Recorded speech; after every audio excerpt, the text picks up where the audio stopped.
शुक्लाम्बरधरं विष्णुं शशिवर्णं चतुर्भुजं प्रसन्नवदनं ध्यायेत् सर्वविघ्नोपशान्तये। व्यासं वसिष्ठनप्तारं शक्तेः पौत्रमकल्मषम् पराशरात्मजं वन्दे शुकतातं तपोनिधिं। व्यासाय विष्णुरूपाय व्यासरूपाय विष्णवे नमो वै ब्रह्मनिधये वासिष्ठाय नमो नमः। अविकाराय शुद्धाय नित्याय परमात्मने सदैकरूपरूपाय विष्णवे सर्वजिष्णवे यस्य स्मरणमात्रेण जन्म संसारबन्धनात् विमुच्यते। नमस्तस्मै विष्णवे प्रभविष्णवे। ॐ नमो विष्णवे प्रभविष्णवे। श्रीवैशम्पायन उवाच श्रुत्वा धर्मानशेषेण पावनानि च सर्वशः युधिष्ठिरः शान्तनवं पुनरेवाभ्यभाषत। युधिष्ठिर उवाच किमेकं दैवतं लोके किं वाप्येकं परायणम् स्तुवन्तः कङ्कमर्चन्तः प्राप्नुयुर्मानवा शुभम्। को धर्मः सर्वधर्माणां भवतः परमो मतः किं जपन्मुच्यते जन्तुर्जन्म संसारबन्धनात्। श्रीभीष्म उवाच जगत्प्रभुं देवदेवमनन्तं पुरुषोत्तमं स्तुवन्नाम सहस्रेण पुरुषः सततोत्थितः तमेव चार्चयन् नित्यं भक्त्या पुरुषमव्ययम्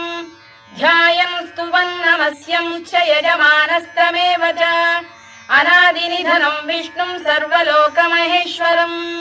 लोकाध्यक्षं स्तुवन् नित्यं सर्वदुःखातिगो भवेत्। ब्रह्मण्यं सर्वधर्मज्ञं लोकानां कीर्तिवर्धनम् लोकनाथं महद्भूतं सर्वभूतभवोद्भवम् एष मे सर्वधर्माणां धर्मोऽधिकतमो मतः यद्भक्त्या पुण्डरीकाक्षं स्तवैरच्चेन्नरः सदा परमं यो महत्तेजः परमं यो महत्तपः परमं यो महद्ब्रह्म परमं यः परायणम् पवित्राणां पवित्रं यो मङ्गलानां च मङ्गलम् दैवतं देवतानां च भूतानां यो व्ययः यतः सर्वाणि भूतानि भवन्त्यादियुगागमे यस्मिंश्च प्रलयं यान्ति पुनरेव युगक्षये तस्य लोकप्रधानस्य जगन्नाथस्य भूपते विष्णोर्नाम सहस्रं मे शृणु पापभयापहम् यानि नामानि गौणानि विख्यातानि महात्मनः ऋषिभिः परिगीतानि तानि वक्ष्यामि भूतये। ऋषिर्नाम्नां सहस्रस्य वेदव्यासो महामुनिः छन्दोऽनुष्टुप् तथा देवो भगवान् देवकीसुतः अमृतांशुद्भवो बीजं शक्तिर्देवकीनन्दनः त्रिसामाहृदयं तस्य शान्त्यर्थे विनियुज्यते विष्णुं जिष्णुं महाविष्णुं प्रभविष्णुं महेश्वरम् अनेकरूपदैत्यान्तं नमामि पुरुषोत्तमम्। अस्य श्रीविष्णोर्दिव्यसहस्रनामस्तोत्रमहामन्त्रस्य श्रीवेदव्यासो भगवान् ऋषिः अनुष्टुप्छन्दः श्रीमहाविष्णुः परमात्मा श्रीमन्नारायणो देवता अमृतांशुद्भवो भानुरिति बीजम् देवकीनन्दन श्रेष्ठेति शक्तिः उद्भवः क्षोभणो देव इति परमो मन्त्रः शङ्खबृन्नन्दकी चक्रीति कीलकम् शार्ङ्गधन्वा गदाधर इत्यस्त्रम् रथाङ्गपाणिरक्षोभ्य इति नेत्रम् त्रिसामासामरः सामेति कवचम् आनन्दं परब्रह्मेति योनिः ऋतुः सुदर्शनकाल इति दिग्बन्धः श्रीविश्वरूप इति ध्यानम् श्रीमहाविष्णुप्रीत्यर्थे सहस्रनाम जपे विनियोगः। ध्यानम् क्षीरोदन्वत्प्रदेशे शुचिमणिविलसत्सैकते मौक्तिकानाम् मालाक्लुप्तासनस्थस्फटिकमणिनिभैर्मौक्तिकैर्मण्डिताङ्गः शुभ्रैरभ्रैरदभ्रैरुपरि विरचितैर्मुक्तपीयूषवर्षैः आनन्दीन पुनीयादरिनलिन गदा शङ्खपाणिर्मुकुन्दः भूः पादौ यस्य नाभिर्वियदसुरनिलश्चन्द्रसूर्यौ च नेत्रे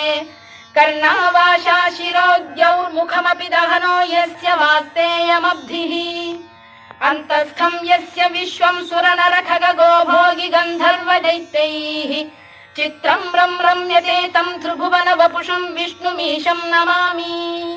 ॐ नमो भगवते वासुदेवाय।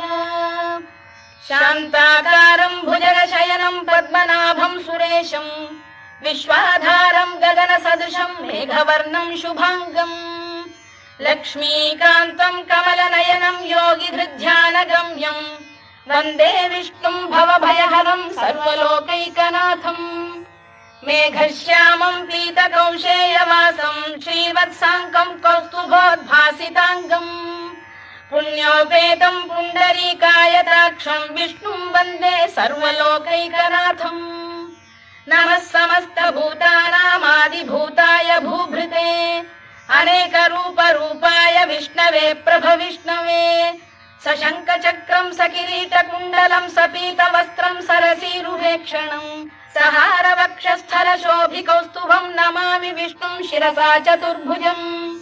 छायायां पारिजातस्य हेमसिंहासनोपरि आसीनमम्बुदश्याममायताक्षमलङ्कृतम् चन्द्राननं चतुर्बाहुं श्रीवत्साङ्कितवक्षसम् रुक्मिणी सत्यभामाभ्यां सहितं कृष्णमाश्रये।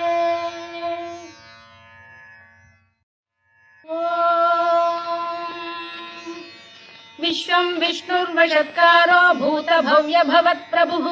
भूतभृद्भावो भूतात्मा भूतभावनः भूतात्मा परमात्मा च मुक्तानां परमागतिः अव्ययः पुरुषः साक्षी क्षेत्रज्ञोऽक्षर एव च योगो योगविदां नेता प्रधानपुरुषेश्वरः नारसिंहवपुः श्रीमान् केशवः पुरुषोत्तमः सर्वः शिवस्थाणुर्भूतादिर्निधिरव्ययः सम्भवो भावनो भर्ता प्रभवः प्रभुरीश्वरः स्वयंभूः शम्भुरादित्यः पुष्कराक्षो महास्वनः अनादिनिधनो धाता विधाता धातुरुत्तमः अप्रमेयो ऋषिकेशः पद्मनाभोऽमरप्रभुः विश्वकर्मा मनुस्पष्टा स्थविष्ठस्थविरो ध्रुवः अग्राह्यः शाश्वतः कृष्णो लोहिताक्षप्रदर्दनः प्रभूतस्त्रिककुब्धाम पवित्रं मङ्गलं परम् ईशानप्राणदप्राणो ज्येष्ठः श्रेष्ठः प्रजापतिः हिरण्यगर्भो भूगर्भो माधवो मधुसूदनः ईश्वरो विक्रमी धन्वी मेधावी विक्रमक्रमः अनुत्तमो दुराधर्षः कृतज्ञः कृतिरात्मवान् सुरेशः शरणं शर्म विश्वरेता प्रजाभवः अधः संवत्सरो व्याल प्रत्ययः सर्वदर्शनः अजः सर्वेश्वरः सिद्धः सिद्धिः सर्वादिरच्युतः वृषाकपिरमेयात्मा सर्वयोगविनिसृतः वसुर्वसुमनः सत्यः समात्मा संमितः समः अमोघः पुण्डरीकाक्षो वृषकर्मा वृषाकृतिः रुद्रो बहुशिरा बभ्रुर्विश्वयोनिश्रुतिश्रवाः अमृतः शाश्वतस्थाणुर्वरारोहो महातपाः सर्वगः सर्वविद्वानुर्विश्वक्सेनो जनार्दनः वेदो वेदविदव्यङ्गो वेदाङ्गो वेदवित्कविः लोकाध्यक्षः सुराध्यक्षो धर्माध्यक्षः कृताकृतः चतुरात्मा चतुर्व्यूहश्चतुर्दंष्टश्चतुर्भुजः भ्राजिष्णुर्भोजनं भोक्ता सहिष्णुर्जगदादिजः अनघो विजयो जेता विश्वयोनिः पुनर्वसुः उपेन्द्रो वामनः प्रांशुरमोघः शुचिरूर्जितः अतीन्द्रः सङ्ग्रहः सर्गो धृतात्मा नियमो यमः वेद्यो वैद्यः सदा योगी वीरः माधवो मधुः अतीन्द्रियो महामायो महोत्साहो महाबलः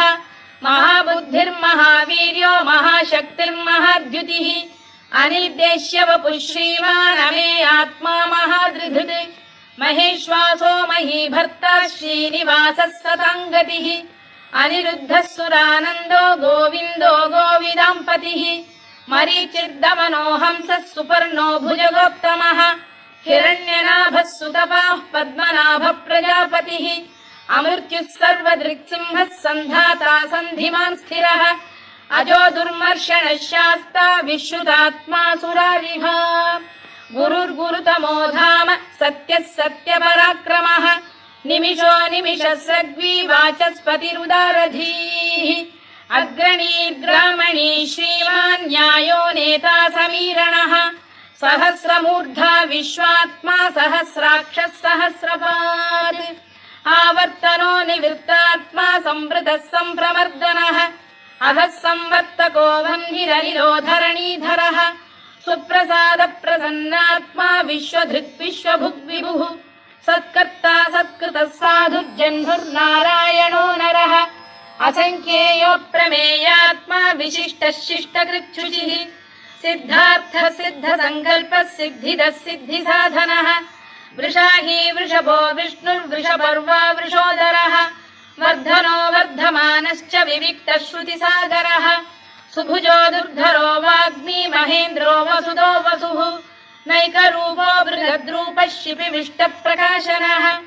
ओजस्तेजोद्युतिधर प्रकाशात्मा प्रतापनः वृद्धस्पष्टाक्षरो मन्त्रश्चन्द्रांशुर्भास्करद्युतिः अमृतांशुद्धवो भानुः शशबिन्दुः सुरेश्वरः औषधम् जगतः सेतुः सत्यधर्मपराक्रमः भूतभव्यभवन्नाथः पवनः पावनो नरः कामः कामकृत्कान्तः कामः कामप्रदप्रभुः युगादिकृद्युगावर्तो नैकमायो महाशनः अदृश्यो व्यक्तरूपश्च सहस्रजिदनन्तजित् इष्टो विशिष्टः शिष्टेष्टः शिखण्डी नघुषो वृषः क्रोधः क्रोधकृत्कर्ता विश्वबाहुर्महीधरः अच्युत प्रतिथ प्राण प्राणदो वासवानुजः अपां निधिरधिष्ठानमप्रमत्त प्रतिष्ठितः स्कन्द स्कन्दधरो धुर्यो वरदो वायुवाहनः वासुदेवो बृहद्भानुरादिदेवः पुरन्दरः अशोकस्तारणस्तारः शूरः शौरिर्जनेश्वरः अनुकूलः शतावर्तः पद्मी पद्मनिभेक्षणः पद्मनाभोरविन्दाक्षः पद्मगर्भः शरीरभृत् महर्धिर्वृद्धो वृद्धात्मा महाक्षो गरुडध्वजः अतुलः शरभो भीमः समयज्ञो हविर्हरिः सर्वलक्षणलक्षण्यो लक्ष्मीवान् समितिञ्जयः विक्षरो रोहितो मार्गो हेतुर्दामोदरः सः महीधरो महाभागो वेगवानमिताशनः उद्भवः क्षोभणो देवः श्रीगर्भः परमेश्वरः करणम् कारणम् कर्ता विकर्ता गहनो गुहः व्यवसायो व्यवस्थानः संस्थानस्थानदो ध्रुवः परद्धिः परमस्पष्टः तुष्टः पुष्टः शुभेक्षणः रामो विरामो विरतो मार्गो नेयोनयोनयः वीरः शक्तिमताम् श्रेष्ठो धर्मो धर्मविदुत्तमः वैकुण्ठः पुरुष प्राण प्राणद प्रणव पृतुः हिरण्यगर्भः शत्रुघ्नो व्याप्तो वायुरधोक्षजः ऋतुः सुदर्शनकारः परमेष्ठी परिग्रहः उग्रः संवत्सरो दक्षो विश्रामो विश्वदक्षिणः विस्तारस्थावरस्थाणु प्रमाणम् बीजमव्ययम् अर्थोऽनर्थो महाकोशो महाभोगो महाधनः अनिर्विण्णस्थविष्ठो भूर्धर्मयूपो महामखः नक्षत्रनेमिर्नक्षत्री क्षमः क्षामः समीहनः यज्ञयुज्यो महेज्यश्च क्रतुः सत्रम् सताम् गतिः सर्वदर्शी विमुक्तात्मा सर्वज्ञो ज्ञानमुत्तमम् सुव्रतः सुमुखः सूक्ष्मः सुघोषः सुखदः सुहृद् मनोहरोजितक्रोधो वीरबाहुर्विदारणः स्वापनः स्ववशो व्यापी नैकात्मानैककर्मकृत् वत्सरो वत्सलो वत्सी रत्नगर्भोधनेश्वरः धर्मकृद्धर्मकृद्धर्मी सदसक्षरमक्षरम् अविज्ञाता सहस्रांशुर्विधाता कृतलक्षणः गभस्तिनेमिः सत्तस्तः सिंहो भूतमहेश्वरः आदिदेवो महादेवो देवेशो देवभृद्गुरुः उत्तरो गोपतिर्गोप्ता ज्ञानगम्यः पुरातनः शरीरभूतभृद्भोक्ता कपीन्द्रो भूरि दक्षिणः सोमपोऽमृतपः सोमः पुरुजित् पुरुषत्तमः विनयो जयः सत्यसन्धो दाशार्हः सात्वताम् पतिः जीवो विनयिता साक्षी मुकुन्दो मितविक्रमः अम्भोनिधिरनन्तात्मा महोदधिशयोऽन्तकः अजो महार्घः स्वाभाव्यो जितामित्रप्रमोदनः आनन्दो नन्दनो नन्दः सत्यधर्मात्रिविक्रमः महर्षि कपिलाचार्यः कृतज्ञो मेदिनीपतिः त्रिपुरस्त्रिदशाध्यक्षो महाशृङ्गकृतान्तकृत् महावराहो गोविन्दः सुषेणः कनकाङ्गनी गुह्यो गभीरो गहनो गुप्तश्चक्रगदाधरः मेधास्वाङ्गो जितकृष्णो दृढः सङ्कर्षणोच्युतः वरुणो वारुणो वृक्षः पुष्कराक्षो महामनाः भगवान् भगहानन्दी वनमाली हलायुधः आदित्यो ज्योतिरादित्यः सहिष्णुर्गतिसप्तमः सुधन्वाखण्ड परशुर्दारुणो द्रविणप्रदः दिवस्पृक् सर्वदृग्व्यासो वाचस्पतिरयो निजः त्रिसामासामगः साम निर्वाणम् भेषजम् भिषज सन्न्यासकृच्छमशान्तो निष्ठा शान्तिपरायणम् शुभाङ्गः शान्तिदः स्रष्टा कुमुदः कुवलेशयः गोहितो गोपतिर्गोप्ता वृषभाक्षो वृषप्रियः अनिवर्ती निवृत्तात्मा संक्षेप्ताक्षेमकृत् शिवः श्रीवत्सवक्षः श्रीवासः श्रीपतिः श्रीमताम्बरः श्रीधः श्रीशः श्रीनिवासः श्रीनिधिः श्रीविभावनः श्रीधर श्रीकर श्रेयः श्रीमान् लोकत्रयाश्रयः स्वक्षः स्वङ्गः शतानन्दो नन्दिर्ज्योतिर्गणेश्वरः विजितात्मा विधेयात्मा सत्कीर्तिश्चिन्न संशयः उदीर्णः सर्वतश्चक्षुरनीशः शाश्वतः स्थिरः भूषयो भूषणो भूतिर्विशोकः शोकनाशनः अर्चिष्मानर्चितः कुम्भो विशुद्धात्मा विशोधनः अनिरुद्धो प्रतिरथ प्रद्युम्नोमित विक्रमः कालनेमिनिः वीरः शौरिः शूरजनेश्वरः त्रिलोकात्मा त्रिलोकेशः केशवः केशिहा हरिः कामदेवः कामपालः कामी कान्तकृतागमः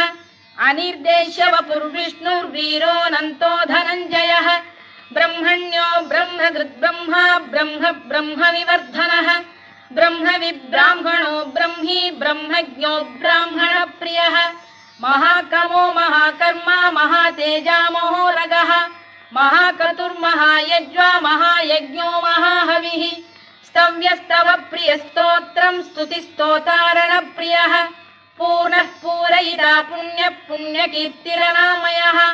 मनोजवस्तीर्थकरो वसुरेता वसुप्रदः वसुप्रदो वासुदेवो वसुर्वसुमनाहविः सद्गतिः सत्कृतिः सत्ता सद्भूतिः सत्परायणः शूरसेनो यदुश्रेष्ठः सन्निवासः सुयामुनः भूतावासो वासुदेवः सर्वासु निलयो नलः दर्पः दर्पदो दृप्तो दुर्धरोऽथा पराजितः विश्वमूर्तिर्महामूर्तिर्दीप्तमूर्तिरमूर्तिमान् अनेकमूर्तिरव्यक्तः शतमूर्तिः शताननः एकोनैकः स वक्र किं यत्तत्पदमनुत्तमम् लोकबन्धुर्लोकनाथो माधवो भक्तवत्सलः सुवर्णवर्णो हेमाङ्गो वराङ्गश्चन्दनाङ्गदी वीरः विषमः शून्यो घृता क्षीरचरश्चरः अमानी मानदो मान्यो लोकस्वामी त्रिलोकधृत् सुमेधा मेधजो धन्यः सत्यमेधाधराधरः तेजो वृषोद्युतिधरः सर्वशत्रभृताम्बरः प्रग्रहो निग्रहो व्यग्रो नैकशृङ्गो गदाग्रजः चतुर्मूर्तिश्चतुर्बाहुश्चतुर्व्यूहश्चतुर्गतिः चतुरात्मा चतुर्भावश्चतुर्वेदविदेकपात् समावर्तो निवृत्तात्मा दुर्जयो दुरतिक्रमः दुर्लभो दुर्गमो दुर्गो दुरावासो दुरारिः शुभाङ्गो लोकसारङ्गः सुतन्तुस्तन्तु वर्धनः इन्द्रकर्मा महाकर्मा कृतकर्मा कृतागमः उद्भवः सुन्दरः सुन्दो रत्ननाभः सुलोचनः अर्को वाजसनः शृङ्गी जयन्तः सर्वविजयी सुवर्णबिन्दुरक्षोभ्यः सर्ववागीश्वरेश्वरः महाह्रदो महागर्तो महाभूतो महानिधिः कुमुद कुन्दर कुन्द पर्जन्यः पावनो निलः अमृताशोऽमृतवपुः सर्वज्ञः सर्वतोमुखः सुलभः सुव्रतः सिद्धः शत्रुजिच्छत्रुतापनः न्यग्रोधोदुम्बरोऽश्वत्थश्चाणूरा सप्तान्ध्रैषूदनः सहस्रार्चिः सप्तजिह्वः सप्तैधाः सप्तवाहनः अमूर्तिरनघोचिन्त्यो भयकृद्भयनाशनः अणुबृहत्कृशस्थूलो गुणभिर्निर्गुणो महान् अधृतस्वधृतस्वास्य प्राग्वंशो वंशवर्धनः धारभृत्कथितो योगी योगीशः सर्वकामदः आश्रमश्रमणः क्षामः सुपर्णो वायुवाहनः धनुर्धरो धनुर्वेदो दण्डो दमयिता दमः अपराजितः सर्वसहो नियन्ता नियमो यमः सत्त्ववान् सात्विकः सत्यः सत्यधर्मपरायणः अभिप्रायप्रियार्होः प्रियकृत्प्रीतिवर्धनः विहाय सगतिर्ज्योतिः सुरुचिर्कुतभुग्विभुः रविर्विरोचनः सूर्यः सवितारविलोचनः अनन्तो हुतभुग्भोक्ता सुखदो नैकजोऽग्रजः अनिर्विण्णः सदामर्षी लोकाधिष्ठानमद्भुतः सनात्सनातनतमः कपिलः कपिरव्ययः स्वस्तिदः स्वस्तिकृत् स्वस्ति स्वस्ति भुक् स्वस्ति दक्षिणः आरौद्रः कुण्डली चक्री विक्रम्यूर्जितशासनः शब्दातिगः शब्दसः शिशिरः शर्वरीकरः अक्रूरपेशलो दक्षो दक्षिणः क्षमिणाम्बरः विद्वत्तमो वीतभयः पुण्यश्रवणकीर्तनः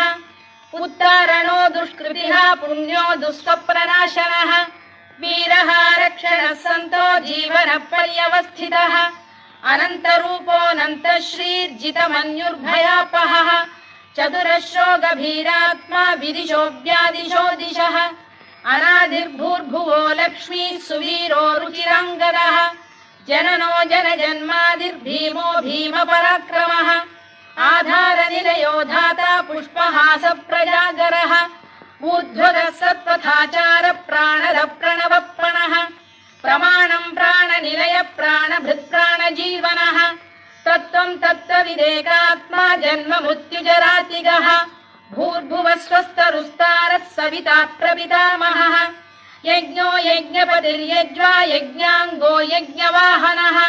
यज्ञभृद्यज्ञकृद्यज्ञी यज्ञभुग्यज्ञसाधनः यज्ञान्तकृद्यज्ञगुह्यमन्नमन्नाद एव च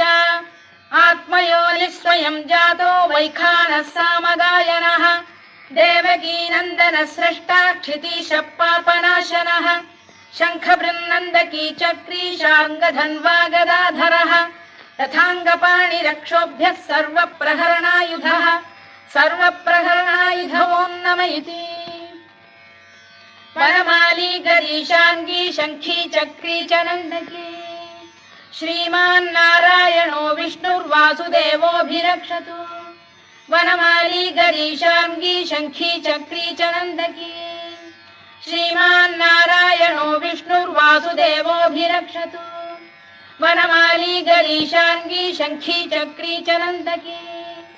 श्रीमान्नारायणो विष्णुर्वासुदेवोऽभिरक्षतु इतीदं कीर्तनीयस्य केशवस्य महात्मनः नाम्नां सहस्रं दिव्यानामशेषेण प्रकीर्तितम् य इदं शृणुयात् नित्यं यश्चापि परिकीर्तयेत् नाशुभं प्राप्नुयात् किञ्चित् सोमुत्रेह च मानवः वेदान्तको ब्राह्मणस्य क्षत्रियो विजयी भवेत् वैश्यो धनसमृद्धः स्यात् क्षुद्रः सुखमवाप्नुयात् धर्मार्थी प्राप्नुयात् धर्ममर्थार्थी चार्थमाप्नुयात् कामानवाप्नुयात् कामी प्रजार्थी चाप्नुयात् प्रजाम् भक्तिमान् यः सदोत्थाय शुचिस्तद्गतमानसः सहस्रं वासुदेवस्य नाम्नामेतत्र कीर्तयेत् यशः प्राप्नोति विपुलं याति प्राधान्यमेव च अचलां श्रियमाप्नोति श्रेयः प्राप्नोत्यनुत्तमम् न भयं क्वचिदाप्नोति वीर्यं तेजश्च विन्दति भवत्यरोगोद्युतिमान् बलरूपगुणान्वितः रोगात्तो मुच्यते रोगात् बद्धो मुच्येत बन्धनात् भयान्मुच्येत भीतस्तु मुच्येतापन्न आपदः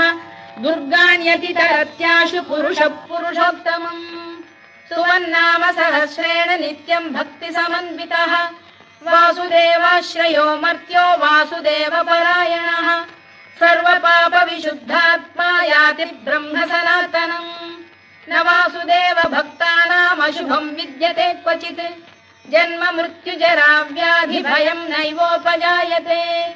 इमं स्तवमधीयानः श्रद्धा भक्ति समन्वितः युज्येतात्मसुखक्षान्तिः श्रीधृतिस्मृतिकीर्तिभिः न क्रोधो न च मात्सर्यं न लोभो न शुभामतिः भवन्ति कृतपुण्यानां भक्तानां पुरुषोत्तमे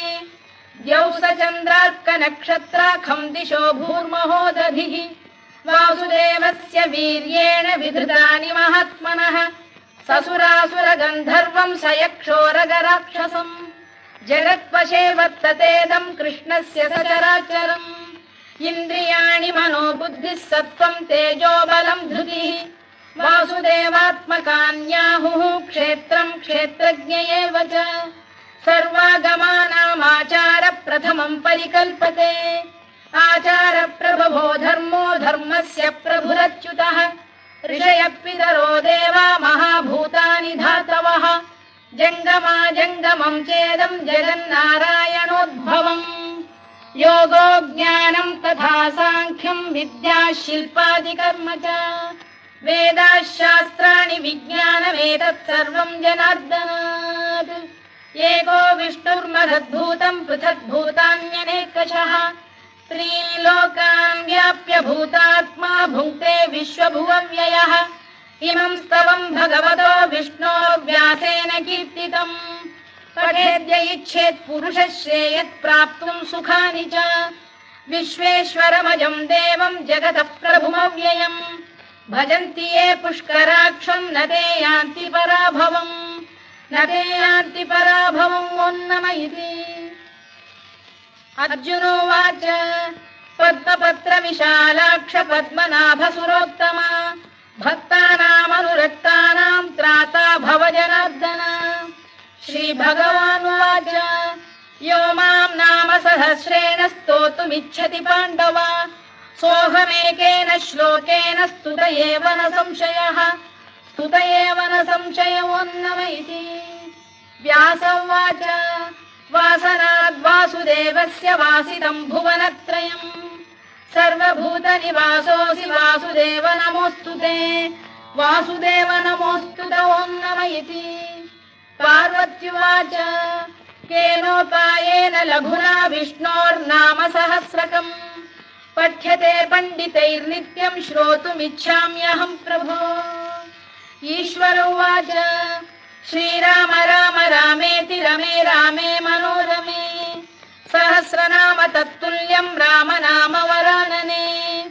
श्रीराम राम रामेति रमे रामे मनोरमे सहस्रनाम तत्तुल्यं राम नाम वरानने श्रीराम राम रामेति रमे रामे मनोरमे सहस्रनाम तत्तुल्यं राम नाम वरानने राम नाम वरानन ओन्नम इति ब्रह्मोवाच नमोऽस्त्वनन्ताय सहस्रमूर्तये सहस्रपादाक्षि शिरोरुबाहवे सहस्रनाम्ने पुरुषाय शाश्वते सहस्रकोटियुगधारिणे नमः सहस्रकोटियुगधारिणे नमः ओन्नम इति सञ्जय उवाच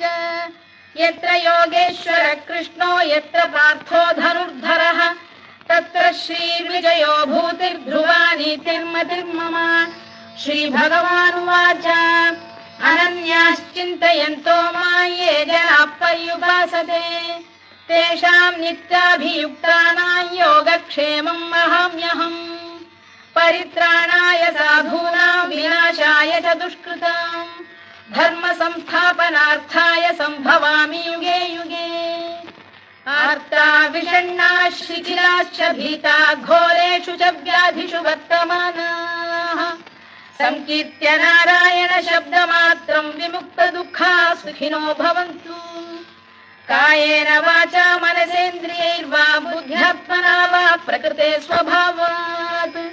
करोमि यद्यत् सकलं परस्मै नारायणायेति समर्पयामि।